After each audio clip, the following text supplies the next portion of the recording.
Everyone, आज हम सी language का सबसे इम्पोर्टेंट टॉपिक पढ़ रहे हैं स्ट्रक्चर। तो स्ट्रक्चर क्या है? स्ट्रक्चर एक यूजर डिफाइंड डेटा टाइप्स है। इसमें हम अलग अलग डेटा टाइप्स के वेरिएबल एक ग्रुप में स्टोर कर सकते हैं। एग्जाम्पल के लिए आप देख रहे हो नेम क्या कर रहा है? नेम एक स्ट्रिंग होती है और उसके बाद में क्या है? एज क्या है? इंटेजर है। और उसके बाद में सैलरी क्या है? फ्लोट है। वो एक साथ स्ट्रक्चर में दिखाई दे रही है, उसे ही हम कहेंगे स्ट्रक्चर। अब देखते हैं next slide.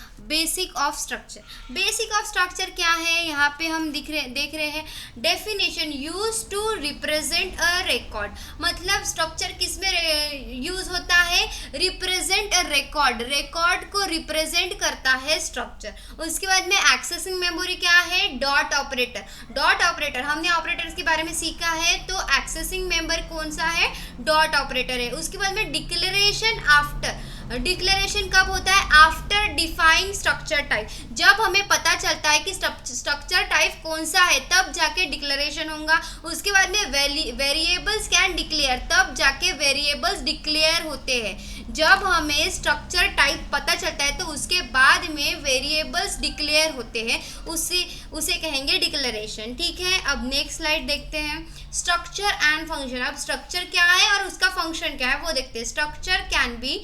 Structure can be pass to function. Structure क्या है? पास करता है फंक्शन को। उसके किस में पास करता है? By value. पहला क्या करता है? बाय वैल्यू से स्ट्रक्चर पास करता है फंक्शन को, और बाय रेफरेंस से भी पास करता है। और क्या यूज करके? यूजिंग पॉइंटर को यूज करके वो फंक्शन को पास करता है स्ट्रक्चर में। Okay, returning structure from function, मतलब फंक्शन को लिखने के लिए काम करता है। उसके बाद में नेक्स्ट है array of structure use to store multiple record of the same structure type. मतलब ये क्या करता है? मल्टीपल रिकॉर्ड स्टोर करने के लिए यूज करता है सेम स्ट्रक्चर टाइप। समझे? एग्जाम्पल के लिए है स्टूडेंट 5।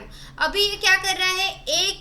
एक ही स्ट्रक्चर टाइप बना रहा है मल्टीपल रिकॉर्ड्स के लिए। जैसे कि हम अटेंडेंस का एक एग्जांपल लेते हैं, हम हर एक सब्जेक्ट वाइज अटेंडेंस लेना ज़रूरी नहीं होता है। अगर हमें एक क्लास सेकेंड ईयर को अगर हमें लेनी है, सेकेंड ईयर समझो या XYZ फर्स्ट ईयर ही समझो, अगर आप अपन फर्स्ट ईयर में हैं तो फर्स्ट ईयर की जो क्लास टीचर होती है वो अटेंडेंस ले लिए तो रिकॉर्ड आपका मेंटेन हो रहा है। मतलब हर टीचर पर्सनली आके सब्जेक्ट टीचर अटेंडेंस लेना ज़रूरी होता है क्या? नहीं होता है। उसी तरह से स्ट्रक्चर होता है। समझे? ओके। उसके बाद में क्या है? Pointer to structure. अब पॉइंटर टू स्ट्रक्चर क्या होता है? Store the address of a structure variable. जो एड्रेस होता है उसे स्ट्रक्चर स्टोर करता है। स्ट्रक्चर वेरिएबल को एड्रेस में स्टोर करता है। समझे? उसके बाद में access memory using arrow operator. जो एरो ऑपरेटर होता है वो एक्सेस करता है मेंबर में। Okay, next self referential structure contain a pointer to the same type of structure. Structure क्या करता है?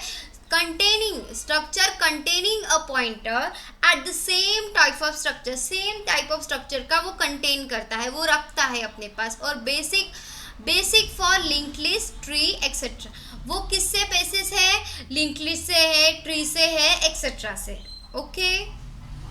उसके बाद में टेबल लॉकअप मतलब क्या होता है? स्ट्रक्चर यूज टू मैप की टू वैल्यूज। मैप की टू वैल्यूज के लिए वो यूज करता है। उसके बाद में common in implementing symbol table. जब सिंबल टेबल हम यूज करते हैं उसके लिए भी स्ट्रक्चर इस्तेमाल होता है। नेक्स्ट देखते हैं union. Similar to structure but member share the same memory. मतलब स्ट्रक्चर की तरह ही रहता है पर वो यूज क्या करता है? वो मेंबर को शेयर क्या करता है? वो मेंबर को सेम मेमोरी शेयर करता है। और उसके बाद only one member can store one value at a time. Union में क्या होता है? स्ट्रक्चर में तो सेम टाइप के स्ट्रक्चर यहाँ पे ये होते हैं, क्या बोलते हैं, स्टोर होते हैं, पर यहाँ पे यूनियन में वैसा नहीं होता है। एक मेंबर एक value at a time store कर सकता है। ओके, मल्टीपल वैल्यूज नहीं स्टोर करेगा एक टाइम पे एक ही वैल्यू स्टोर करेगा।